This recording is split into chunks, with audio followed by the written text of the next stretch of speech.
On célèbre la paix dans notre pays demain 15 novembre et la célébration officielle se tient à Diokwe.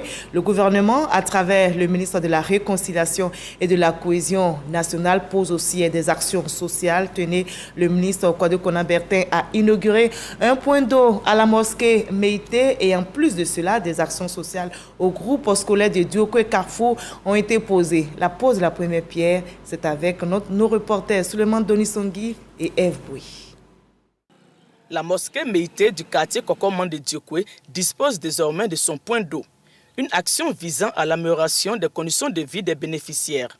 L'aboutissement de cette action est le fruit de plusieurs démarches de consultation faites par les initiateurs de ce programme. Nous avons apprécié cette démarche de la présence de cette délégation du quartier Carrefour est un autre symbole fort. Dans l'optique d'apporter une réponse aux préjudices subis par les communautés et les victimes, ce programme intervient sur deux axes, à savoir la réparation collective ou communautaire et la réparation individuelle. Autre étape de cette journée, la pose de la première pierre de 2 classes du groupe scolaire de Diokwe Carrefour. Fruit du soutien conjoint du Fonds au profit des victimes de la CPI et l'Association des volontaires pour le service international AFSI. Que cette école puisse encadrer, accompagner les enfants à devenir les citoyens de la Côte d'Ivoire et de continuer à faire en sorte que la ville de Diokwe soit le carrefour d'où parle la paix.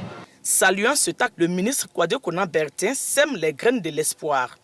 La cérémonie qui nous réunit tous ici est le symbole par excellence du triomphe du jour sur la nuit, de la primauté de la lumière sur les ténèbres, de la grandeur de l'espoir sur toutes les formes de régression.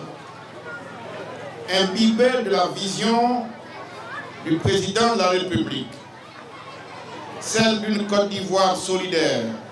La 26e édition de la Journée nationale de la paix, du pardon et du souvenir qui se déroule à Diokwe vise à renforcer la culture du pardon. Les gens, les